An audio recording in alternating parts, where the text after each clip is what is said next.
Iran को उस मोड़ पर लेकर जा रहे हैं जहां उसकी सोच बदल गई। ईरान में अब ये सोच आ रही है, गवर्नमेंट में भी और लोगों में भी, कि जब हमारे पास एटम बम होगा और आईसीबीएम होगा, यानी कि इंटरकॉन्टिनेंटल बैलिस्टिक मिसाइल होगी जैसे कोरिया के पास है, तो कोई हम पर अटैक नहीं। चूंकि हमारे पास ये नहीं है इसलिए हो रहा है। मैंने कई प्रोग्राम्स में कहा भी है, 2 से 3 साल ज्यादा से ज्यादा इस वॉर के बाद आईसीबीएम रेडी हो और शायद एटम बम भी रेडी हो, इसलिए वो एनपीटी से बाहर आ रहा है, यानी कि nuclear non proliferation treaty bill पेश कर दिया गया है पार्लियामेंट ईरान की। स्पेन ने अमेरिकन मिलिट्री प्लेन्स को स्पेनिश एयर स्पेस का यूज करने से मना कर दिया, बोलता हमारे एयर स्पेस में से आप नहीं जा सकते। गुड, पहले स्विट्जरलैंड ने भी बैन किया था। तेहरान क्या एक ऑयल की सुपर पावर बनकर निकल के आ रहा है? बहुत सारे गल्फ के लोगों को डर है कि गल्फ का नया राजा तेहरान है, वो राजा इजराइल नहीं है, ना ही अमेरिका है, क्योंकि ईरान ने दरअसल करके बता दिया कि मैं दुनिया की नस दबा सकता हूं। साथ में भारत ने चाइना के सीसीटीवी कैमरास बैन कर दिए। चलिए साहब, चाइना ने इस पर ऑब्जेक्शन लिया है और खास तौर से जासूसी का उस पर इल्जाम आ रहा है, जो भी है। तो welcome you all. And report किसकी है कि ईरान एक बड़ी ऑयल पावर और अदरवाइज एक रीजनल पावर बन। अमेरिका के एक एक्सपर्ट हैं रॉबर्ट पेप, वो बोलते हैं कि अब 1 महीने की वॉर के बाद एक चीज कंक्लूसिवली प्रूव हो गई है कि Iran is now A super power and oil super. ये एक टर्मिनोलॉजी पहले कभी यूज होती नहीं थी कि ऑयल सुपर पावर का, क्योंकि ऑयल सुपर पावर का मतलब सिर्फ ऑयल बेचना नहीं होता, तो फिर तो सऊदी भी सुपर पावर हो सकता था, लेकिन वो नहीं है ना। Iran has become oil super power because it has become a military power also and A oil power also. उस हिसाब से रशिया भी है, लेकिन रशिया पुराने जमाने का सुपर पावर है, वो अभी तक। और उसने कहा कि ये जो अभी सप्लाई चेन, ये दरअसल धीरे धीरे सबको इम्पैक्ट कर। इनका ये कहना है कि धीरे धीरे India is also getting impacted very very badly on in supply chains, extremely badly. और भारत को अपने जो हित है उसको लेके, ठीक है वो अमेरिका और इजराइल के पक्ष में है, लेकिन धीरे धीरे वो भारत को फिर से ईरान की ओर लेके जाएगा, क्योंकि बिना ईरान के और जो एनर्जी वहां से मिलती है, इंडिया का गुजारा नहीं है। India has to come to Iran for seeking the some kind of help as far as crude is concerned. और बाकी एक्सपोर्ट होता भी है, चबहार पोर्ट भी है। तो चबहार पोर्ट वो लिंक है जो international north south transport corridor जो है उसका एक मेन लिंक। उनका कहना है कि अब ईरान एक बड़ी सुपर पावर बन गई, दुनिया के 20% ऑयल को कंट्रोल कर। इतना ऑयल तो दुनिया का कोई भी एक कंट्री कंट्रोल नहीं करता जितना ईरान कंट्रोल। रॉबर्ट पेप का कहना है कि 1 महीने पहले वाला ईरान नहीं है ये। बोलता है हम पुरानी मेंटालिटी में जी रहे हैं, पुराना माइंडसेट कि अमेरिका के पास पावर है, लेकिन ईरान बहुत छोटा है। लेकिन सवाल ये पैदा होता है कि ईरान हार नहीं रहा है, भले वो जीत नहीं रहा हो, लेकिन ईरान हार नहीं रहा है। उसका जो इम्पैक्ट है अब शुरू हुआ है। अब उसने जताया लोगों को कि जो मैं करूंगा वो दुनिया के 800 करोड़ लोगों को फेस करना पड़ सकता है। और ये जो वो कर रहा है, ये समस्या आपकी रसोई तक पहुंचती है, आपके ऑफिस तक पहुंचती है, आपके रोजगार तक पहुंचती है, आपकी खेती में पहुंचती है, आपके फर्टिलाइजर पे पहुंचती है, आपकी सप्लाई लाइंस पे। बोलता है दुनिया का ऐसा कौन सा मुल्क है जो 20% की ऑयल सप्लाई को कंट्रोल करे। ये बात तो बड़ी सही है साहब।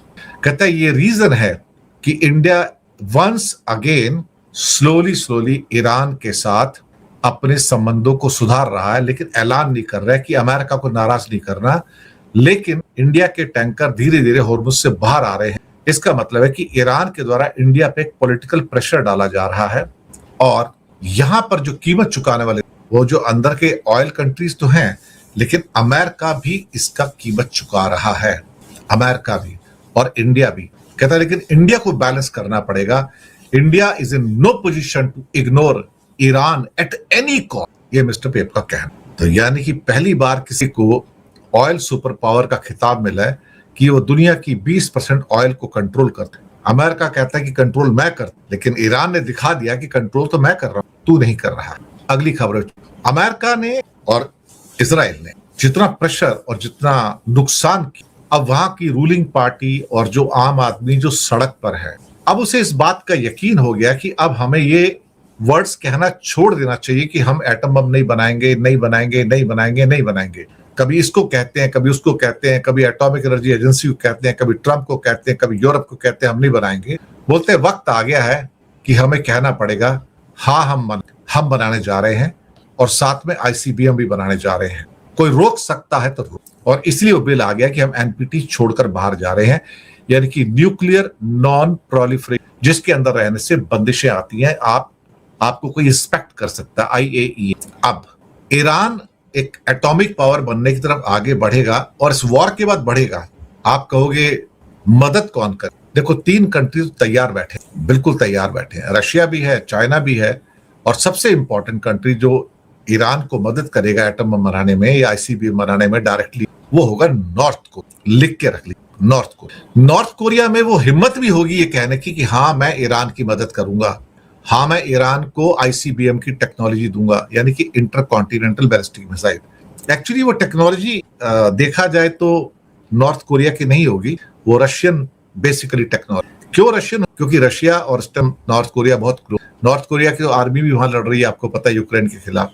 जब चाइना के पास आईसीबीएम नहीं थे, जिसको कि डोंगफेंग 17, डोंगफेंग 41 कहा जाता है, डोंगफेंग 60 भी है उसके पास, लेकिन रशिया के पास तो पिछले 50 साल से आईसीबीएम है साहब, 50 साल से भी ज्यादा टाइम।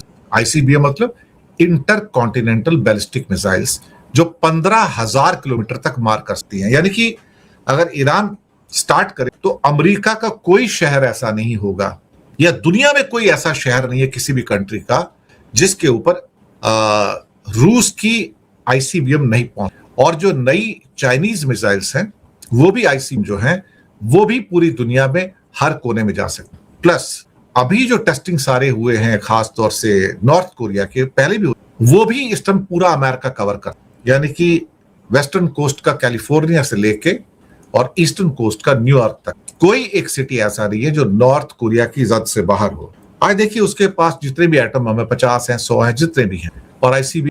आज ट्रंप या दुनिया का कोई भी देश नॉर्थ कोरिया के खिलाफ एक्शन, सोचने वाली बात है ना। ये ट्रंप क्यों नहीं स्टेटमेंट देता? ये साउथ कोरिया में जाता है, बड़ी बड़ी बातें करता है, फिर कहता है हाँ नॉर्थ कोरिया का मैं देखता हूं, अगर मेरी मीटिंग होगी तो मैं किम जॉन उंग से भी मिलूंगा। ये सोचिए ना, और क्या है, ये पावर है साहब। अगर आज नॉर्थ कोरिया के पास ये आईसीबीएम की और एटम बम की पावर नहीं होती तो साउथ कोरिया थर-थर नहीं कांपता था, अमेरिका थर-थर नहीं कांपता था साहब। ये सारा का सारा चक, तो धीरे धीरे उसको पुश कर दिया गया है। ये वॉर खत्म, मैं 2 से 3 साल का वक्त लूंगा, बस 2 से 3 साल के अंदर आप ईरान को आईसीबीएम प्लस एटम बम दोनों तैयार कर, और फिर आप देखो कि क्या नेतन्याहू अटैक करेगा उसके ऊपर, और फिर देखो क्या ये सऊदी और यूएई की दादागिरी चलेगी।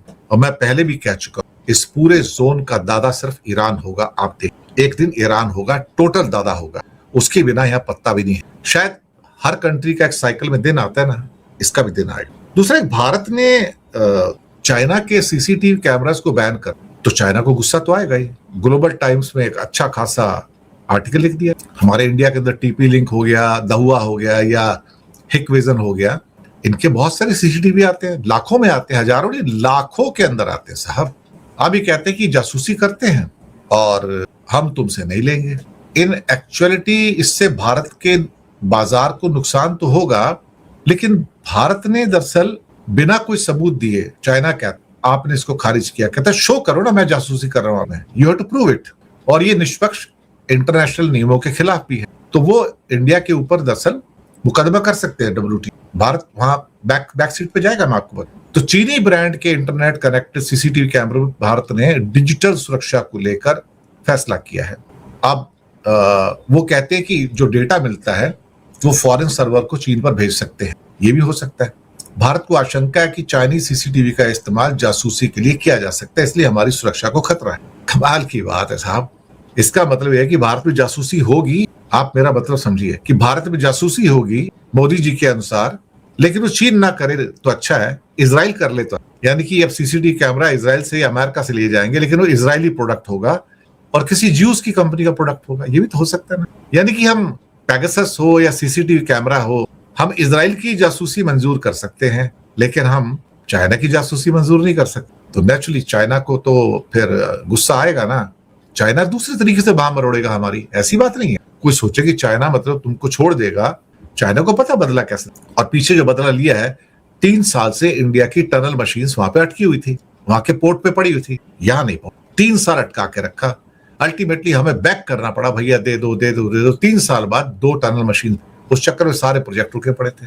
तो चाइना को पता है चाबी कहाँ घुमानी है, अमेरिका के खिलाफ भी, इंडिया के खिलाफ, और वो घुमाएगा और फिर उसके बाद फिर वापस हम वहीं पहुंच जाएंगे जहां पहले थे। वैसे भी आरएसएस वालों का भी दोस्त है ना चाइना, और मोदी जी का भी दोस्त है। मोदी जी तो चीफ मिनिस्टर होते हुए ना जाने कितनी बार चाइना गए साहब, कितनी बार। और इस बीच तेहरान, अपना स्पेन ने यूएस के एयरक्राफ्ट्स को एयर स्पेस देने से मना कर दिया है और कह दिया कि तुम्हारे मिलिट्री प्लेन मेरे एयर स्पेस से नहीं जा सकते, तुम्हारे शिप्स जो है वो भी मेरे वाटर स्पेस से नहीं जा सकते हैं। तो स्पेन जो है इस समय है तो नेटो का मेंबर, लेकिन उसके बावजूद जिस ढंग से स्पेन फैसले ले रहा है वो अपने आप में बहुत इंपॉर्टेंट है। उसके प्राइम मिनिस्टर पेड्रो सांचेस का कहना है कि हम किसी युद्ध में हिस्सा भी नहीं लेंगे, ना हम ईरान के साथ कोई योगदान करेंगे, ना ही कोई अपने सैनिक भेजेंगे, ना ही कोई साजो सामान भेजेंगे। और वो अमेरिका और इजराइल के हमलों के खिलाफ है टोटल, कि तुम जो कर रहे हो अनकॉन्स्टिट्यूशनल है, इंटरनेशनल लॉ के हिसाब से इलीगल। तो स्पेन से अगर आप नहीं गुजरते तो फिर आपके लिए बहुत मुश्किल हो जाता है कि आप दूसरा रास्ता लेते, फिर आप तब कहीं जाके घूम फिर के आप जो मेडिटेरेनियन सी है वहां से आप आते हैं। तो ये बहुत बड़ी प्रॉब्लम स्पेन के द्वारा पैदा की गई है अमेरिका। तो ये थी हमारी पेशकश। उम्मीद आपको पसंद आई है। चैनल को सब्सक्राइब कीजिएगा, हो सके तो छोटी छोटी आर्थिक मदद कर सकते हैं। काफी लिंक दिए नीचे डिस्क्रिप्शन में, जीपे फोन पे का लिंक भी दिया है। तो छोटी छोटी मदद कीजिएगा ताकि चैनल भी आगे बढ़ता रहे, हम भी आगे बढ़ते रहें। और साथ ही में 9:30 मिलते हैं आपसे वर्ल्ड न्यूज के अंदर, कुछ और न्यूज लेके आएंगे आपके लिए। और हंसते रहिए, मुस्कुराते रहिए।